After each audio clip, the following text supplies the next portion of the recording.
네, 고금리 이야기를 이번 주만 들어서도 몇 번을 했는지 모르겠고요. 이번 주뿐만 아니라 뭐 올 한 해 상반기를 정리해 봤을 때도 굉장히 자주 등장했었던 키워드입니다. 시장금리 지표가 되는 국고채 10년물 금리 연고점을 다시금 경신하는 모습 보였습니다. 한국은행에서는 금리 동결을 한 지가 정말 이제 몇 개월이 지났는데도 여전히 이렇게 올라가는 건 무엇 때문일까요? 네, 오늘도 우리나라 국고채 10년물 금리가 1bp 정도 오르고 있어서 4%를 목전에 두고 있습니다. 상당히 높은 수준까지 올라왔다라고 봐도 무방하겠고요. 일단 금리가 오른 측면들은 크게 세 가지 측면에서 볼 수가 있겠습니다. 첫 번째는 2분기에 미국 부채 한도 협상이 타결이 되면서 국채 발행이 본격화되었던 부분들이 회사채 발행과 함께 겹치면서 전반적인 수급 불안을 야기했다라고 볼 수 있겠고 지표물인 10년물이 오르게 되면은 미국채 10년물이 오르게 되면은 주요국 금리 또한 여기서 영향력을 뭐 크게 벗어날 수가 없습니다. 그러한 부분들이 첫 번째 작용을 했다라고 볼 수 있겠고 좀 전에도 말씀드렸던 것처럼 유가 관련된 에너지 가격에 대한 불안감이 기저효과가 소멸되었던 부분들이 다시 한번 공급층 요인에 대한 인플레이션의 리스크 요인으로 작용을 했다라고 볼 수 있겠고 1년간 지속되고 있는 미국 주택 가격발, 임대료 상승, 주거비에 대한 부분들 리스크 요인은 여전히 상존하고 있습니다. 그러다 보니까 이렇게 높은 금리 속에서 모기지 금리도 7% 내외에서 왔다 갔다 하고 있는데요. 미국 주택 가격은 5개월 연속 지금 전국 주택 가격이 오르고 있는 상황에 있습니다. 이러다 보니까 세 번째로는 통화 정책을 좀 살펴봐야 되는데 긴축적 통화 정책의 중장기화 가능성이 있고 지난주가 유가였다라면 이번 주는 일본 중앙은행의 이제 초완화적인 통화 정책의 전환 가능성이 언급이 되었습니다. 엔화가 워낙 지금 절하가 많이 되다 보니까 지난주에 재무성에서 구두 개입이 있었습니다만은 별 통하지가 않았었고요. 이번 주에 이제 우에다 총재가 이에 대해서 여러 조건들을 제시하면서 시점에 대한 부분들을 이제 시장이 타진하고 있다라고 볼 수 있겠습니다. 그러면 장기 금리가 계속 오를 것인가라고 봐야 된다라면은 저는 이제 금리의 상승 여력은 좀 상당히 소진되어 간다라고 볼 수 있겠고요. 네. 첫 번째로는 지금 재정 정책과 통화 정책을 나누어서 봐야 되는데 통화 정책은 긴축적 통화 정책 마무리 국면에 있어 만약에 일본이 더해진다라면 좀 부담이 되었지만 일본의 이슈가 크게 끌고 가지는 좀 어렵다라고 보여지고요. 두 번째로는 재정 정책인데요. 우리나라도 재정 정책을 640조 원 정도, 650조 원 정도로 상당히 20년의 가장 낮은 수준의 재정 지출 증감률을 기록하고 있습니다. 추경 얘기는 내년 총선까지 나오지 않을 것으로 외평 기금을 통해서 쓸 것으로 보여지고 있고요. 미국은 부채 한도 협상 타결은 총액에서만 되었고 12개 법안에 대해서 세출에 대한 규모를 정해야 되는데 이 재정 정책이 만약에 된다라면 리스크 프리미엄에 올라갈 것인가 말 것인가에 대한 판단이 있겠지만 긴축적 통화 정책이 마무리 국면에서 스프레드를 살펴본다라면은 아무래도 정부 지출에 대한 부분들이 좀 역효과를 나타낼 수 있다라고 보여지고 현재 향후의 통화 정책의 가늠자로 작용할 수 있는 미국채 3월 대비 2년 금리 스프레드가 마이너스 45bp입니다. 이러한 부분들이 지금 연간으로 0bp에서 마이너스 150bp까지 레인지를 크게 해서 출렁이고 있는데요. 만약에 이렇게 될 경우에는 단기 쪽의 수급이 멈추게 되면서 더 이제 조금 내려갈 가능성이 있다라는 점은 긴축적 통화 정책의 경로가 일단락되면서 정부 지출에 의해서 성장세의 둔화까지 겹쳐지면서 장기 금리의 상승 여력은 상당히 좀 소진되지 않을까라고 판단하고 있습니다. 거의 이제 막바지에 왔다라는 그런 상황인 것 같은데 그럼 추가적인 우리나라의 금리 인상은 우리가 염두하지 않아도 되겠네요. 지금 스프레드 그러니까 한미 금리 격차 역시나 부담스러운 부분이 있지만 그렇죠. 이창용 총재가 계속 언급하고 있는 것처럼 외환 시장의 불안감이 크지 않다라는 점에서 굳이 금리를 올릴 필요성에 대해서는 좀 회의적이라고 보고 있고요. 첫 번째로는 가장 중요한 부분은 물가입니다. 한국은행법 1조 1항에서는 물가 안정을 가장 명시하고 있는데요. 실질 기준금리가 지금 올 4분기에 중립적인 수준에 도달할 것으로 보여집니다. 그렇게 되면 2년 6개월 만에 중립적인 수준에 도달해 있다라고 볼 수 있겠고 이러한 점에서 마이너스 실질 기준금리가 아직 유지되고 있는데 상저하고에 대한 경기 판단을 유지하고 있기 때문에 이를 좀 훼손시키고자 하는 의도는 없는 것으로 보여집니다. 마이너스 실질 기준금리가 유지될 때 한국은행에서 집계하고 있는 경제심리지수 순환 변동치 또한 같이 우상향한다.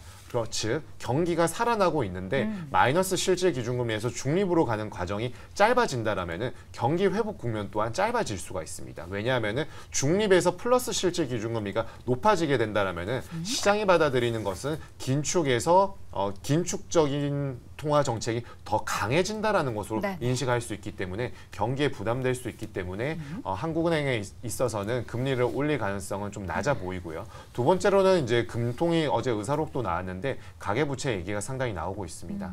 그러니까 물가에서 경기로 가는 과정 중에 중간에 금융 안정이라는 가계부채 이슈가 끼어 있다라고 본다라면은 금리의 인상과 인하도 아닌 동결로 갈 가능성이 상당히 좀 높아 보이는 대목이라고 볼 수 있습니다. 지금 이 시점에서 사실 우리는 이제 뭐 주택담보대출 금리가 올라가는 것도 부담이고 또 반대로 워낙에 이제 채권 시장에 있어서의 고금리가 좀 지속이 되다 보니까 지금 시점에서 채권 투자할까? 뭐 앞서서 SK텔레콤 배당 많이 준다라고 하지만 오히려 채권 쪽에서 배당 받는 게 더 좋겠다. 뭐 이런 얘기도 채권 이자 받는 게 좋겠다는 얘기도 나오고 있습니다. 일단은 주담대 지금 어느 정도 수준까지 올라갔는지 우리 또 손석희 교수님이 좀 정리해 주시죠. 지금 우리 작가님의 워딩에 따르면 간이 떨리고 손이 떨리고 오장육부가 다 떨린다고. 여기도 다들 어떻게 좀 떨리시나요? 아니면 괜찮으신가요? 저희가 이번 주에 신용대출 만기를 1년 더 연장했는데요.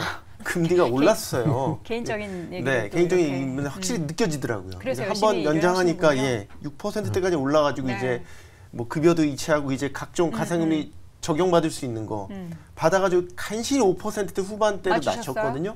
근데 확실히 시중금리가 올라가고 있기 때문에 느껴지고 주담대 금리 지금 뭐 변동형이도 고정형이 같이 오르고 있는데 7% 이제 바라보게 됐으니까 상당히 부담스러운 수준까지 이제 다시 한번 숫자로 그 부담스러운 수준까지 간다라고 봐야 될 것 같고 주담대 재원이라는 게 사실 은행채, 뭐 금융채라고도 하죠. 여기가 이제 재원으로 쓰이는데 5년물이 이제 대표적인 지표 금리로 인식이 되죠. 4.44% 6개월 만에 가장 높은 수준이거든요. 그리고 당분간 앞서 이제 말씀하셨지만 크게 떨어질 일은 뭐 더 오를 일은 없겠.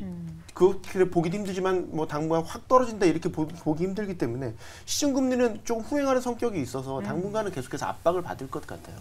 다만 지난 시간에도 말씀드렸지만 여기 정책 전환 시점에 있다라는 거는 감안을 해 두셔야 됩니다. 그래서 대출을 인위적으로 줄이는 작용이라든지 뭐 은행들에 대한 각종 그 가상금리를 좀 줄이도록 압박하는 작용들 그런 것들이 좀 같이 혼재돼서 작용을 하면 아주 정말 걱정할 수준까지는 더 올라갈 거라고는 아직은 보지는 않는데 일단은 계속 오르는 우상향 추세인 건 분명히 맞고요.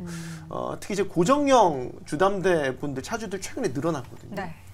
장기 금리가 이제 계속 오를 거라고 보기 때문에 고정형을 선택하시는 분들이 비중이 늘었는데 이런 분들은 지금 오히려 반대로 독이 된 셈이 됐죠.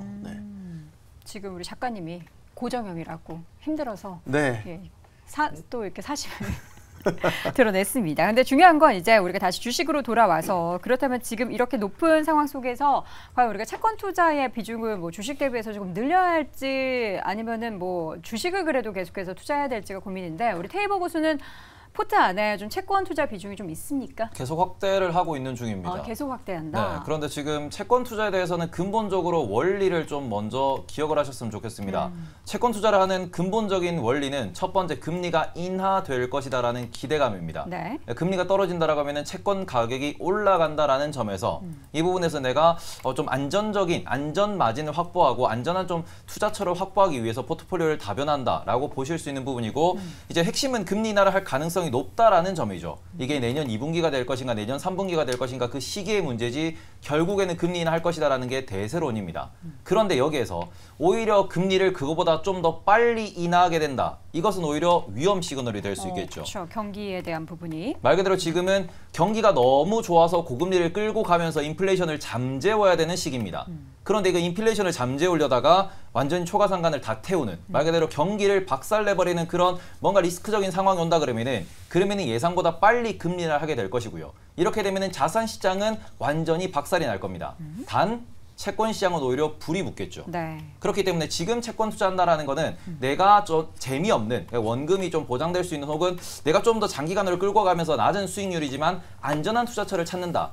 이게 채권 수익의 첫 번째겠지만 또 다른 해칭 요소로는 혹시나 경기가 박살났을 때 내가 지금의 이런 주식 자산, 다른 자산에 대한 좀 안전한 피신처를 만들기 위해서 투자를 한다라는 점이고요.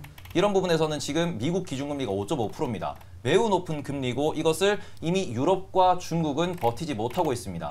이런 관점에서 접근을 해보면은 만약에 미국의 하반기에 소비가 꺾인다, 미국 경기가 생각보다 급전직하로 떨어진다라고 하면은 연준은 생각보다 빨리 금리를 인하하게 될 것이고요. 그렇게 되면은 증시는 조금 충격을 많이 받을 겁니다. 그쵸. 그리고는 채권 시장은 오히려 안전자산 손으로 돈이 몰려 들어갈 거다. 그쵸. 이런 점에서 채권 투자 같은 경우에는 지금은 주식보다는 우선해서 비중을 늘려야 할 때다. 이렇게 말씀을 드리고 싶습니다. 네, 우리 시청자분들의 포트 안에서도 지금 주식 비중이 너무 높고 채권 투자 관심은 있었는데 그 시기에 대해서 고민을 하셨던 분들은 지금 시점부터 좀 차근히 채권 투자도 관심을 가져보시는 게 좋겠습니다. 자, 마지막으로 오늘 1위 이슈 확인해 보시죠.